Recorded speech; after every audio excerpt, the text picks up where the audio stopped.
오늘 아침 뉴스 연구소. 오늘 아침 뉴스의 맥을 짚어드리는 시간 뉴스연구소 뉴스토 김준일 대표와 함께합니다. 어서 오십시오. 안녕하세요. 예, 첫 뉴스 미국으로 가네요. 예, 미 연준 4연속 자이언트 스텝. 네, 미국 중앙은행인 연준이 기준금리를 또 대폭 올렸습니다. 예, 이제 밤 사이에 미국 시간으로 2일에 연방공개시장위원회 정례회의가 이제 열렸는데요. 네. 0.75% 포인트를 이제 올렸습니다. 그래서 원래는 3에서 3.25% 구간이었는데 이거 올림으로 인해서 3.75에서 4%로 상승을 했습니다. 예. 이거는 15년 만에 최고 수준이다라고 해서 굉장히 높았고요. 이게 얼마나 급격하냐면은 원래 제로 금리였거든요. 그렇죠. 근데 올해 3월에 0.25% 포인트 올리면서 이제 인상을 시작했고 5월에 0.5% 그리고 6, 7, 9, 11월 4달 연속 0.75%로 올리면서 지금 4%대까지 올라간 거예요. 사실 시장에서는 이렇게 할 거라고 뭐 예견된 결과죠. 예, 지금 왜냐하면은 미국의 소비자 물가지수 CPI라고 불리는데 전년 동월보다 9월 그러니까 CPI가 전년 동월보다 8.2%, 전월보다 0.4% 올라서 물가 상승률이 아직도 계속 이어지고 있다라는 거고 특히 이제 근원 CPI라고 에너지하고 식품을 뺀 이 CPI는 전년 동월보다 6.6% 올랐는데 이게 40년 만에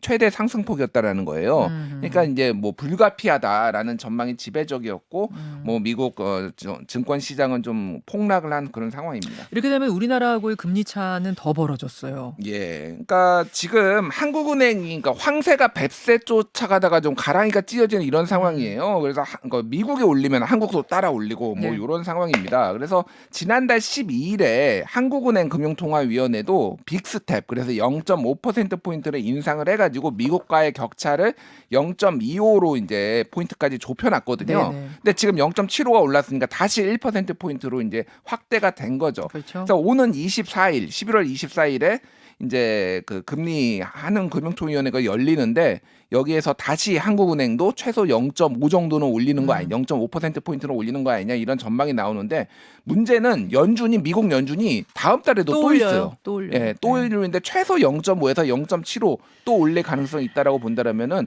1% 포인트 이상 올해 연말에는 차이가 날 가능성. 그러면은 미국 금리가 높으면 한국의 달러들 금융시장에서 상당히 많은 외화들이 빠져나가죠. 미국으로 빠져나갈 가능성이 네. 있어서 지금 안 그래도 환율도 높은데 굉장히 불안한 금융시장이 이어질 가능성이 있습니다. 이게 언제까지 이렇게 계속 올릴 거라고 합니까? 그러니까 그거에 대해서 지금 정확하지는 않은데 이제 어제 그러니까 제롬 파월 미국 연준 의장이 이렇게 얘기했어요. 금리 인상 속도를 늦출 시기는 이르면 다음번 회의가 될 수도 있다. 그러니까 12월 예, 다음 예. 달이에요. 근데 그거를 그렇다고 안 올리는 건 아니고 0.75% 포인트로 올리는 거 한 0.5% 포인트로 올리는 거를 시사한 것 아니냐.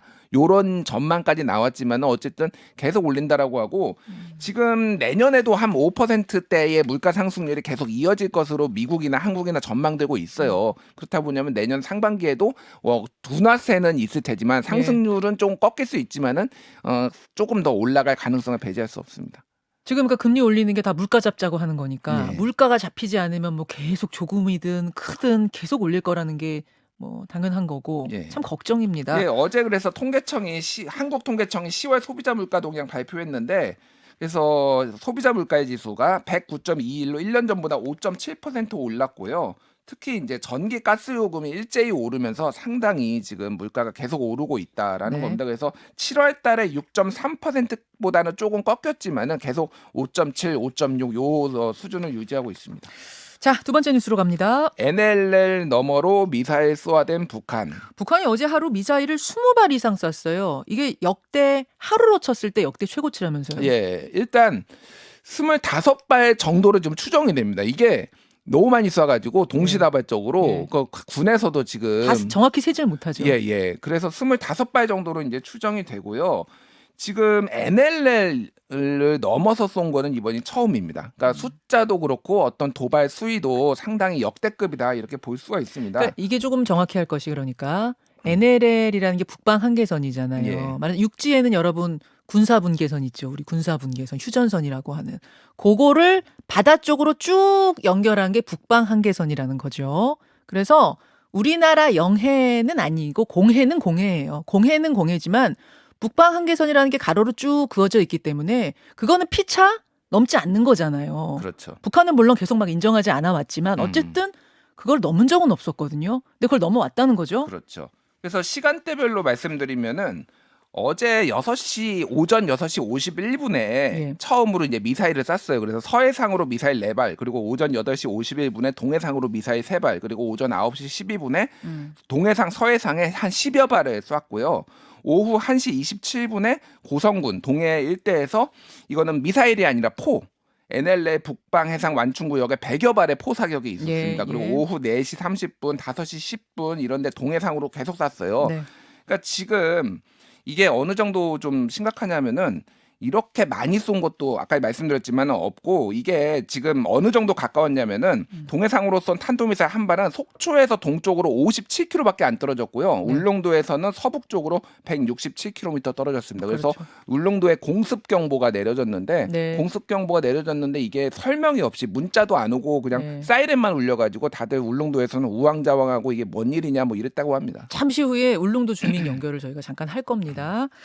이렇게 되면서 우리 군도 맞대응을 했죠. 예, 어제 경계태세를 군이 3급에서 2급으로 격상을 하고요. 공대지, 그러니까 비행기를 띄워가지고 우리도 NLL 쪽에 이제 이북으로 맞대응 사격에 나섰어요. 그래서 이제 NLL이 넘어온 거는 한 발이거든요. 우리는 네. 그래서 3발을 그쪽으로 쐈다고 합니다. 그래서 군의 설명은 우리가 3배 이상 대응을 했다. 이렇게 이제 설명을 한 상황이고, 네. 이럼으로 인해서 사실상 이제 9.19 군사 합의가 파기된 것 아니냐라는 얘기들이 나오고 있습니다. 그러니까 북한이 계속 도발을 해왔지만은 합의를 사실상 깬 거였지만은 한국은 그동안 우리 정부는 우리 군은 깨지는 않는 걸로 좀 기조를 유지해 왔는데 사실상 깨졌다라고 얘기를 했고요. 윤석열 대통령도 국가 애도 기간 중에 감행된 이번 도발이 폐륜이다라고 하면서 좀 강력한 대응을 시사를 해서 추가 조치가 어떤 걸 이루어질지 좀 봐야 될 것 같습니다. 자, 그 다음으로 가겠습니다. 이태원 참사 수뇌부 문책론. 이태원 참사. 그러니까 행안부와 경찰에 대한 문책론이 이제 정부 여당에서도 나오고 있어요. 예, 이제 기류가 112 신고를 받고 제대로 대응 안 했다라는 게 이제 밝혀지면서 이제 기류가 좀 여당에서도 많이 바뀌었어요. 그 전에는 좀 상황을 봐야 된다라는데 이제 그 문책론이 정진석 비대위원장이 공식적으로 얘기를 했습니다. 그래서 왜 기동대와 현장 병력 충원 등 현장 조치가 취해지지 않았는지 그 원인을 반드시 밝히고 온당한 책임을 물어야 된다라고 얘기를 했거든요. 주호영 원내대표도 네. 상응하는 책임 추궁이 불가피할 것으로 보인다라고 얘기를 했고, 네. 당권 주자인 안철수 의원도 경찰청장 즉시 경질해야 된다. 제일 세게 말한 것 같아요. 예, 여당 예. 의원 중에는. 그렇죠. 그렇게 얘기를 했고, 지금 뭐 유승민 의원 같은 경우는 지속적으로 비판해왔는데 한덕수 총리 대통령이 빨리 결단을 내려야 된다. 왜냐하면 외신과의 기자회견에서 상당히 부적절한 농담을 한 것이 아. 좀 많이 이제 논란이 됐거든요. 뭐 이 통역이 뭐 안 들리는 것에 책임의 처음과 끝은 어디인가 이런 농담한 거. 그러니까 그게 외신 기자가 대한민국 정부의 이 참사에 대한 첫 번째 책임과 끝의 책임은 무엇인가라고 했는데 그게 통역이 안 들리니까 이거 안 들리는 것에 번역이 안 되는 것에 대한 책임은 무엇인가라고 웃으면서 얘기했다가 뭐 완전 문매를 맞은 상황입니다. 그래서 대통령실 같은 경우에도 아직은 책임 소재를 가리는 게 우선이다라는 입장인데 조금 기류 변화가 보이기는 해요. 대통령실 관계자 발로 어제 이제 나온 거를 보면은 일단은 뭐 먼저 진상규명이 예. 우선이다라고 하지만은 일정 부분 인사 조치는 불가피한 것으로 지금 보인다라는 것들이 좀 시그널들이 지금 계속 나오고 있는 상황입니다. 자, 어제도 여러 가지 새로운 소식들이 많이 전해졌는데 수사와 관련해서 주목할 부분들 정리해 주세요. 예, 어제 경찰 특수본이 오후 2시부터 서울경찰청, 용산경찰서, 구청, 뭐 서울시 소방재난본부, 뭐 용산 소방서 등등 해가지고 네. 이태원역까지 해서 8군데의 동시다발 쪽으로 압수수색에 들어갔습니다. 특수본이요. 네. 그래서 지금 논란이 되고 있는 게 이를테면 지하철역 무정차를 누가 먼저 요청했냐 뭐 그렇죠. 요런 것도 있고, 그리고 112 신고 대응이 제대로 됐느냐 안 됐느냐 뭐 요런 것들이 있잖아요. 그런 것들에 대해서 이제 전격적으로 압수수색을 한 겁니다. 근데 이제 요 시간이나 요런 것들이 좀 분석이 나오는 게 검찰이 이거에 대해서 수사를 하기 전에 경찰이 좀 선제적으로 좀 적극적으로 이제 압수수색에 나와서 수사를 한 것 아니냐 이런 얘기가 나오는데요. 어제 한동훈 법무부 장관이 이제 출근길에 국제법제사법위원회 전체회의 출석하는 날이었는데 네. 기자들하고 지금 답변을 했거든요.